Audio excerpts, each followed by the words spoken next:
I'm down with messy. Like honestly, that's real for us, you know. Like I don't want it to be like some sort of fake interview where it's like, oh, so I hear you're from Boiler Boyz Records and you have the album. I don't know, some shit. Like I'd rather it just be like us hanging out and talking. You know? And it feels real. Yeah, that's what this whole show's about. Just hanging out, talking. I mean, talking about the records too. Yeah. But that's just because that's what's relevant. That's what's being talked about. Because I mean, I'm not sure if you noticed, but we're a record store, and so like. What? Bitch niggas wanna do that shit. I'ma take a nigga like Jordan. I'ma take a nigga like Jordan. I'ma take a nigga like Jordan. Pussy niggas wanna do that shit. I'ma take a nigga like Jordan. I'ma take a nigga like Jordan. I'ma take a nigga like Jordan. Bitch niggas wanna do that shit. I'ma take a nigga like Jordan. I'ma take a nigga like Jordan. I'ma take a nigga like Jordan. Pussy niggas wanna do that shit. I'ma take a nigga like Jordan. I'ma take a nigga like Jordan. I'ma take a nigga like Jordan, bitch. Run up on a bitch. Hello and welcome to Vortex presents Seattle Soundscape. Today is a special episode because we have 3 musicians here today, all from the rap collective Boiler Boyz Entertainment, all the way from Tacoma. On our show tonight we have Crimewave, whose newest album Fuck Crimewave is available on Bandcamp and Spotify. Next to him is young Fern, whose project I Already Forgot How It Feels is projected for release later this year. And finally Ghoulish, who's not only released many projects under his belt, but is also the founder of Boiler Boyz Entertainment. Now, what is the origin of Boiler Boyz exactly? How did it start and how did it grow into what it is now?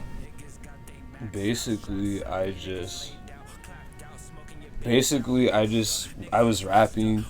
This fool, Crimewave, was making beats, and we've been making music. We've made music together before when we were younger. I met him when I was like 12, 13, and we jammed a lot. We used to play in bands together a lot. Yeah. What was like your first experience together making music? Like you said if you met each other when you were like 12 or 13, like what was the projects that you were making then? We had like he had a deathcore band, like a local one. And I ended up joining it eventually, and we kind of played like shitty local shows together a lot. It was good for our age, but it was just like, it doesn't hold up. You had a deathcore band when you were like 12, 13? That's the shit we were into at that age. Like, it's weird how it's like, I went from like rap, and then I had a huge metal phase, and then now it's just kind of like they both combined. Yeah. So, I do both at the same time, so... And you also said you design clothes too? Yeah. Yeah. So, do you design stuff for Boiler Boyz Entertainment, like merch and whatnot? Are you the main guy, like in charge of that? Well, merch that's out related to Boiler Boyz, I haven't designed it. It's Nothing active now. You do a lot of flyers too. Yeah, I still design a lot of flyers, and I have a lot of merch that's going to drop, but. And you do all your own art. Yeah. And shit. Yeah, so if you guys met each other when you were around 12 or 13, when did young Fern come into the mix? I met Fern like May last year, just through like mutual friends, and then we just started hanging out. That soon?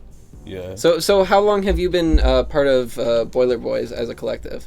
It was right around that time. We recorded one song together, and then I think it was like a week after that it dropped, and then I got put onto Boiler Boyz. Yeah, we all just sort of like clicked with them really fast, like compared to a lot of people, so it just worked, you know. So what are all the influences for all of you? Because while your styles very much work together, you all seem to have your own individual energies that you put on a track and personalities. So like, what are your individual influences, and how did they sort of, where do they sort of collide and sort of overlap?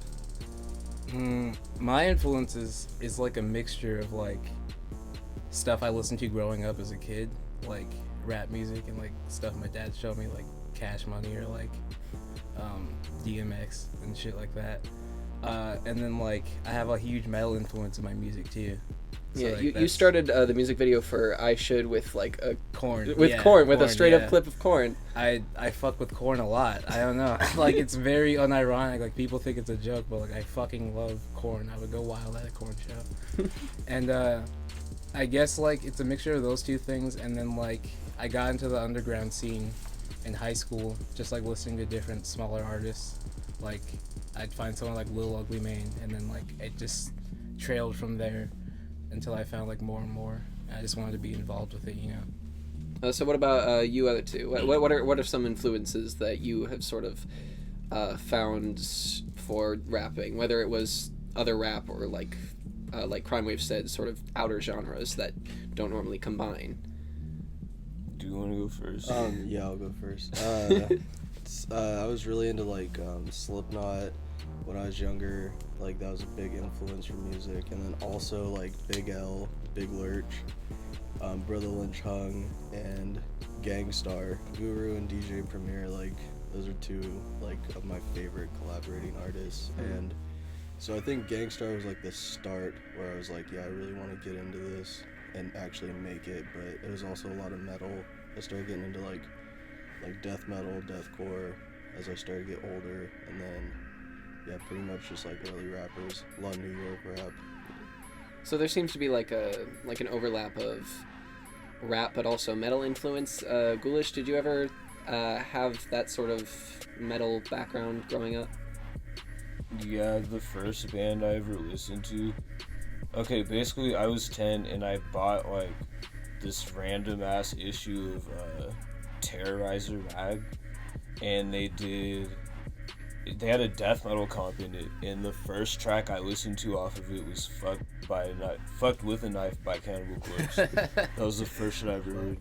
So I like grew up listening to death metal. My dad was a DJ, so I was always around like hip hop and shit, and he was a producer. And yeah, I don't know, playing in bands with him, other people, and then I always listened to punk and hardcore, but then I started playing in hardcore bands, and like I was deep in that, and I'm still in a hardcore band called Different Face, playing drums in that, and yeah, I don't know. I've been around all types of shit, so it's just a mixture of all of that. But my biggest influence is honestly Marilyn Manson. You name dropped him a couple times in a song, if I'm correct, Mike. Yeah.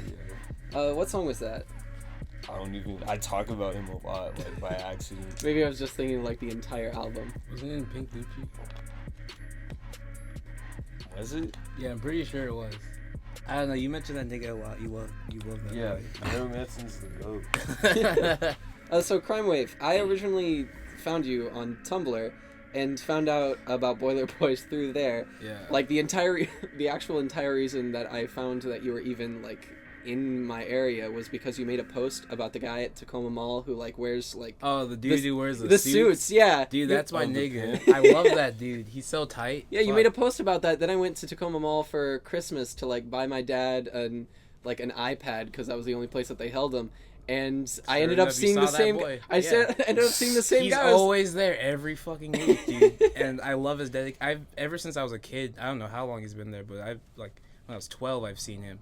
So he's been really at it for a minute. So shout out to him. He's trying to spread that positivity, you know. Do you even know his name or anything? No, everyone calls him like the Tacoma Mall pimp, but he's like a pastor. So I'm like, I don't know why people call him a pimp. He has a pimp suit on. Yeah. So, anyways, about Tumblr, you even like mentioned the fact that you have a Tumblr account that's pretty popular in Scumbag. So how did you gain that amount of internet notoriety? It seems sort of out of the blue. It kind of was. I mean, like ever since I was like a teenager, I've always been kind of like not popular on the internet, but like in weird circles, like a lot of people would know me and they'd be like, "Oh, you know that fucking kid?" And then, like, it just sort of, one day, like, you make a post. I don't even know. It was like a post of me. I made a video of me playing an Amir song on guitar. And it got, like, 2,000 notes in a day. And I was like, oh, well, fuck. I go to sleep. I wake up. It's on a bunch of blogs and shit. Like, a bunch of, like, metal blogs. And I'm like, oh, fuck. Here we go. And so that just sort of, like, gained you notoriety. Yeah, I was, like, 17. And that was when it really, like, set off to make Crimewave a household name. So do you think that sort of through your accidental Tumblr fame that you were able to give Boiler Boys much more of a platform? And if so, like, how did you use that to sort of raise your voice in the situation? Yeah, I feel like I've helped a little bit. I mean, like, people in Boiler Boys put in their own work, but I've definitely like helped like, cause I push my own music a lot on there. I've always have. Yeah. It just sort of happened one day, and now that my projects kind of do a little better, because people who like, boy, if you get if my projects like get posted, then like a few of my fans will see it, or a few people who like just like my posts will see my music and they'll be like, damn, he's actually like talented, or damn, these guys are actually like good that he's posting. Yeah. But I've always tried to like not rely on Tumblr 100%. Yeah. I can't like rely on one thing, so I've always tried to go with whatever I can to just spread music. And you have been involved in a couple of metal projects, such as Navigator and Extortionist. Yeah, I'm still an Extortionist. Yeah, and then Ghoulish, you're in the hardcore punk band called Different Face, like you mentioned. But Young Fern, you didn't mention any sort of side projects. Are there any other bands that you're involved in? And if not, what do you do outside of rapping, musically or non-musically? Outside of rap, I don't know, I just kind of like play video games and go out late at night and do stuff. But all I really do is like write and try to focus on music, but no other projects. I'm not in any bands or anything. So like Young Fern is like your main focus. Yeah, definitely. Yeah. So you have a project coming out soon called I Already Forgot How It Feels. Now, what can you tell us about the project so far? So far, I've always put out like pretty personal music, and this one's probably the most personal, hence the name. And right now it's got a lot of cool features, couple Tacoma like legends right now, and then I got Shane Fag, of course, Crimewave, Ghoul, a lot of people from Boiler Boys, and then and some dude named so it's just more of like a lot of collaboration on it, and pretty personal stuff. So in the latest single that you released, Jordan, was that for this new album? Yeah. And it is an album, right? It's not like an EP or... No, it's gonna be an album. So it started out as a 2-track, and now it's like 13. So. It just happens sometimes. So you guys, this is sort of off topic, but you guys did a show with Slim Jesus? No, we actually dropped off of that show. Oh, for real? Yeah, it's a lot of, it's kind of like business stuff. You got to keep these things classified, especially with someone as high profile as Slim Jesus. Yeah, okay. So, how do your side projects, we were talking about those earlier, Different Face, Extortionist, how do they show influence in your rap? Like, do you have, like, for example, do you have people from those projects come on your Crimewave albums or your Ghoulish albums? Like, have they been involved in those at all? Nah. It's kind of separate. I like to keep the two separate. I mean, like, my vocals for Extortionist, Ben, he made the art for my first album. That's like the closest to that. And that was 66.6, yeah? Yeah, 66.6%. Yeah. And who was on the cover for that? Because I couldn't really make out the faces. It's the dude in the white shirt is just a guy from here. He voiced Toad from Super Mario, like Super Mario or Mario Kart 64, and I was just like, no one will fucking know. I'll answer this question in a year in an interview, and everyone will still be confused. So here we are. So there's the answer. So what are your favorite tracks from each other? Like for example, like what's your favorite Ghoulish or Young Fern song, and vice versa? From Ghoul, shit, it's gotta be Murda with Jack the Spitter on it. That song, it always goes crazy. Like, people go crazy when we play that live. And then from Fern, Closed Casket was like my favorite for a long time. And then like when he emailed me Jordan, and like, I don't know, like low key he was like kind of worried about it. I was like, I don't know. And then I heard it and I was like, this is the best shit any of us have ever like put out, and you better put this shit out, boy. What about you? What are your favorite Crimewave Ghoulish tracks? My favorite Ghoulish track is probably Man, that's hard. Damn, I don't know. All of Waiting to Die. Oh, Waiting to Die was a Yeah, stupid good album. That whole album. Damn, this shit old. And and I also really love I really like Put It Away off of Horchata and Hennessy. And then Jared, this one's hard too because I really liked Anything You Want to Do off of his first, and then I really liked Fuck Crime Wave, the last track, the title track to Fuck Crime Wave. And then Ghoulish, what about you? Can I say 2? That's all right. That's all right. He said a whole album, so. So Yeah. for my boy Crime Wave right here to my left. 216. Wait, 216, right? 217. 217. See, that always fucked me up. Yeah, 217 and I Should. Those slap. Hmm. And then from Fern, Closed Casket. And like all his shit, cause like I listen to all his shit all the time, but like some shit I'd really like go do some shit. Closed Casket. For sure. This song is hard. All of Fern's music is like Yeah, that's why I super can't good. really. Like, it's like- hard to choose because like people don't like realize it. They take it at like face value, but like there's a lot of shit that like goes over people's heads within the lyrics. He's spitting. Like he's just talking real shit, you know. So back to BBE as a collective. What do you feel like is the mantra for Boiler Boys? Like, what do you feel like is like the perfect way, the perfect phrase to like sum up the energies you put out? Fuck him. 4716. Don't give a fuck. That's just the best way to put it, really. How do you apply that mantra? Which Fuck them. fuck 'em. How do you apply that to your music? We do what we like want, you know. Like a lot of underground people kind of do what other people are doing, but I've just always like, I'll just make music that is a representation of me, you know. Like I don't pretend or anything. I don't like act like I don't do shit that I do, or like I don't know. I just like to stay true to myself. So that's really what fuck up means to me, you know.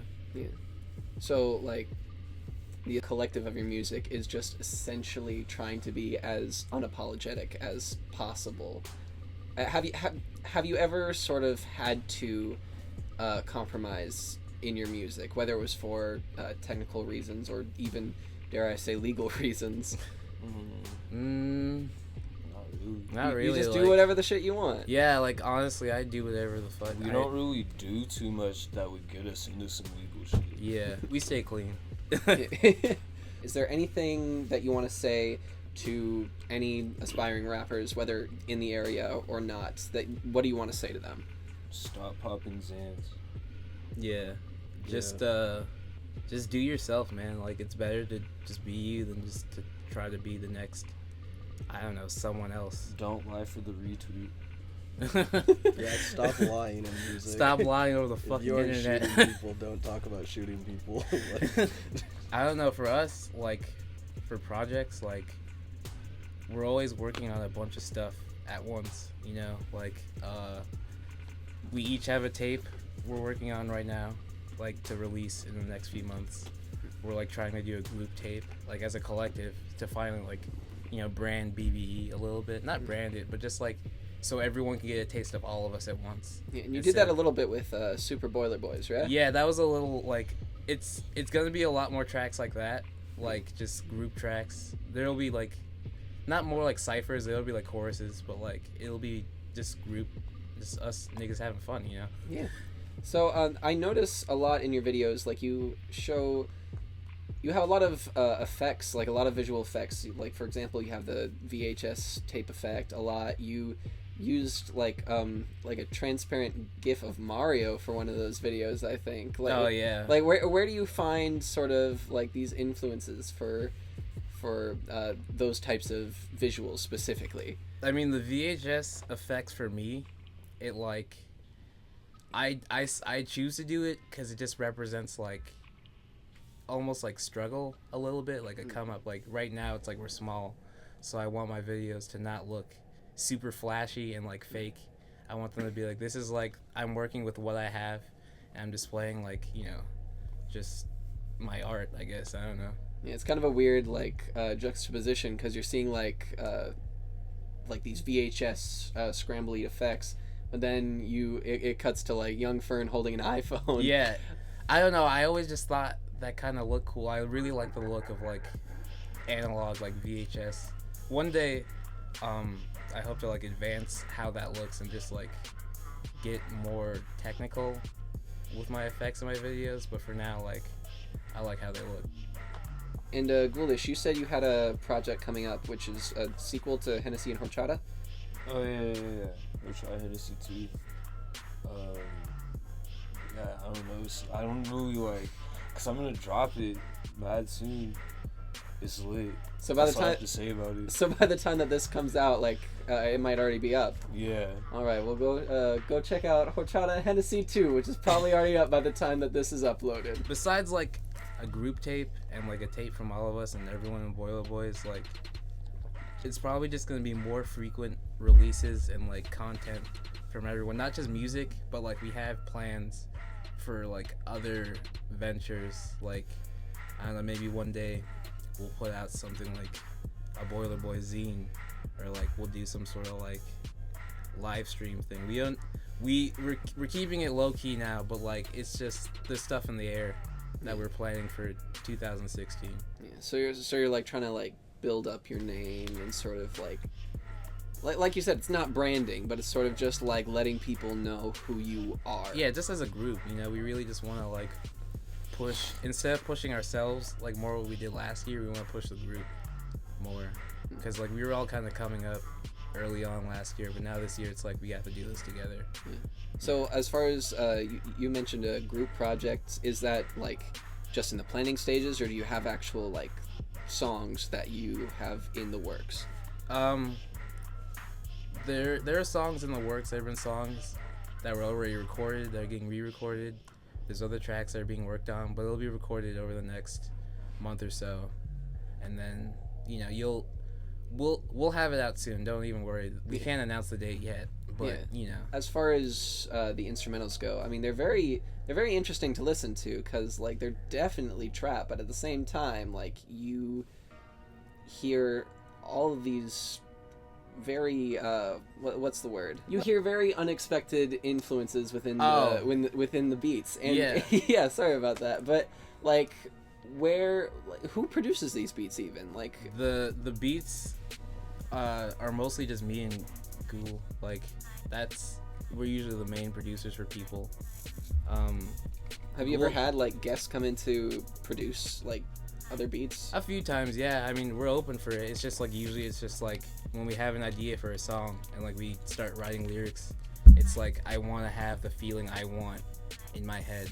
Like a song that I produce comes out differently from a song that someone else produced, you know what I mean? Yeah. Because I can control how I want like the feeling of the beat to match with my voice. Yeah. A little more. Do we have any crazy show stories in it? Do we have any crazy show stories? Oh, I don't know. Not for like Boiler Boys. In the past though. Oh shit. We've had crazy experiences at shows and shit. Dog, were you at Red Room when that fool came through with the machete? No. What the fuck? Nah, I ain't. Oh my. What happened? Who was it?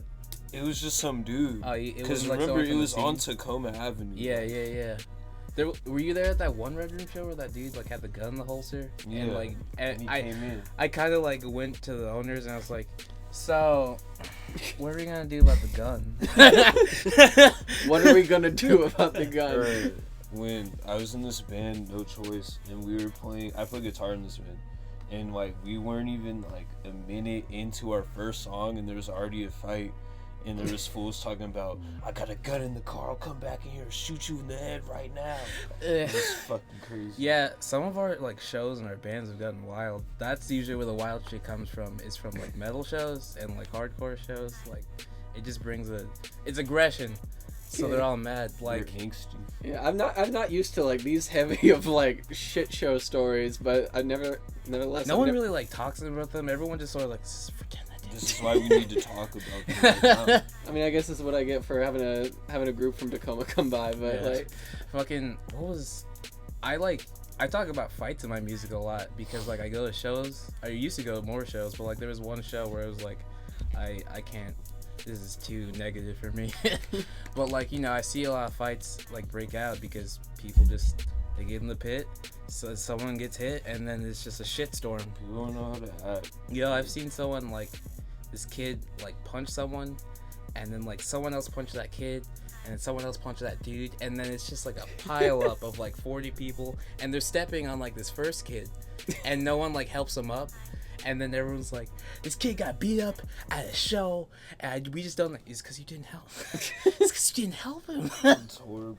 It sucks. Yeah. But that was like the point where I was like, I need to do something else. And that was around the time when like 66.6% like came out, and I was kind of deciding to like take rap more seriously. And I was like, because that album, I was like, this is fun. You know, I like doing this. And then I was like, I should really like step it up more. I should just take it full time. So that was the moment where you're like, you know, this culture is not as, it's not as doing a positive an impact on myself as rap is. It wasn't like as, because I've been going to shows since I was like 14, and like it just slowly progressively went down the drain for a little bit. It's like better now, but like that was a point where I was like, I can't really like do this anymore, you guys. Yeah, like I'm not a mosher in the slightest. I mean, like I like moshing. I love it. I love seeing people throw down, but I also want you kids to be safe and don't start a fight over pit beef. It's not worth it. Nah, being a mosh warrior is tight, but like getting mad that you got hit is fucking stupid. Yeah, because it's kind of like, niggas are immature. imagine like going to a gun range and then like you run through the gun range and then someone clips you in the shoulder and you're like, hey, what was that? Like, you can't really be that mad. yeah, it was really weird. Like my first like legit experiencing with moshing was like it was like Death Grips, and they were doing their first show in like 2 fucking years, and so obviously everybody was amped up, and I was like ready for like some serious shit to go down. They were confiscating knives outside the show, and I like It's real, dude. It's the real. the show that I went to like before that was like 2 years ago, and that was Coldplay with my sister. So like it was a massive like shift of it was a massive juxtaposition. Sign of the times. Yeah. Death Grips shows. I went to Death Grips for the first time last year in Portland. And like, shit. you know, I'm there and it's like a bunch of frail, small hipster kids. Yeah. And I'm in there and I'm like, all right, I guess this show can't get too wild. And then like, Flatlander comes out, he plays one note, the whole crowd condenses. I lose the person I was with. I didn't see her for 2 hours, and I found her later outside. Her shirt is ripped, and I was just like, you do? Yeah. Oh no, it was wild, but it was the best wild. show I've been to. It was the best energy I've ever seen at a show. Yeah, it's weird though, because like Death Grips is like had a weird like positive energy within the moshing that like I mean, me never moshing before. I remember specifically, I texted my mom, like, cause she was like the most worried about me. She was like, "Oh, the very scary band and whatnot." And so I text her from like inside the mosh, like there's like motion blur, and like I'm doing a thumbs up. It was great. It was great. Fuck. I remember once, I've only had one bad pit experience ever, and like some dude at a show who ended up becoming my friend, like shortly after, like he used to spin kicking, he kicked me in the face, and I broke my shit. I broke my eye socket and my nose. Oh my god. Yeah, dude, but I was the coolest nigga in high school because when you tell everyone you got kicked in the face and you broke your face, like they're just like, I don't want to fuck with that nigga. So you're just like, I broke my face at a metal show. Yeah. And like immediately. You're Yeah, just I would like... just say it nonchalantly, and then everyone in class is like, oh, that nigga wild. That was at Elko, right? Yeah, that was at Elko. Yeah, I was there. Oh, who was playing at that show? Dude, I don't fucking. It's been. I think it was some like mixed bill shit. Prestige was on it for sure. I'm pretty sure it was that show with Oblivion on it. It was a lot of local bands. It was like an all local show. But like, I was like 17. It's been 16 or 17. It's been like years. I've been through so many shows. They all kind of mix together. What about you? Do you like? Are you involved in moshing at all? No, like I'll go to shows and shit, but I don't participate in that. You pit sometimes. I've seen you pit a couple times. At that house show we played. The house show that we we played a house show with metal bands, and it was like That shit was hard. It was bro. a small area, so like the mosh was like prime, and then like we played our set. I got to smoke like a foot long joint. It was tight. I got my glasses broke at that show. Oh, yeah. Yeah, that's why I was hella mad. I actually think I have That was video of funny. that show, so I should probably send that through. Oh, that'll be the That perfect. can be like the reveal. That'll be the of that perfect footage. transition into this clip. This clip. This clip.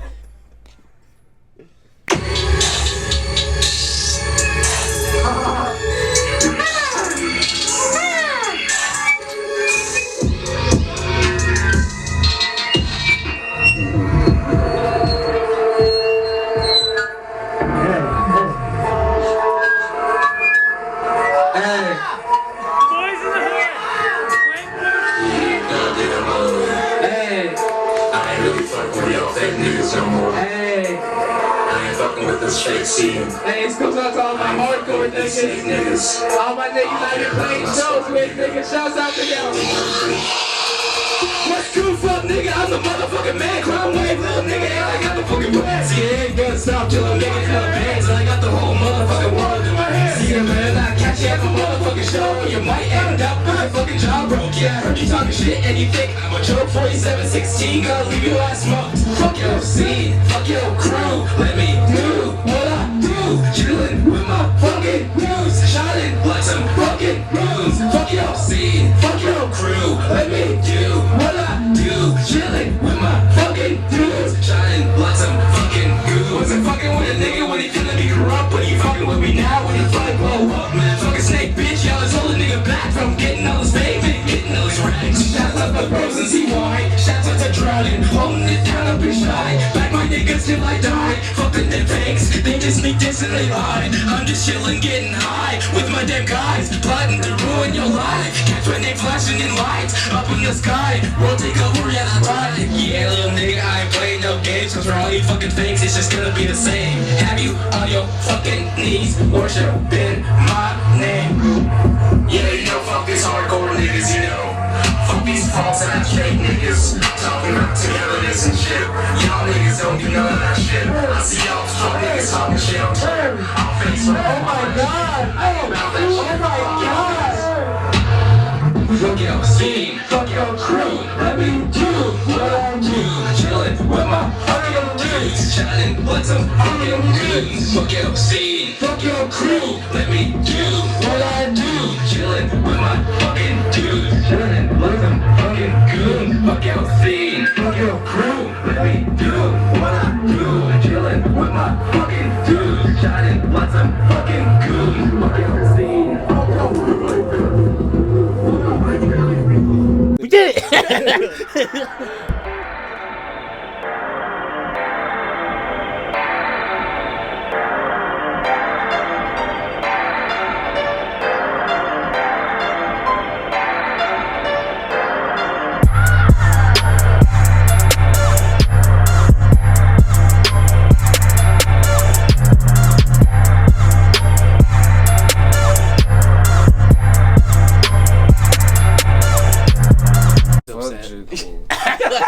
Put that in.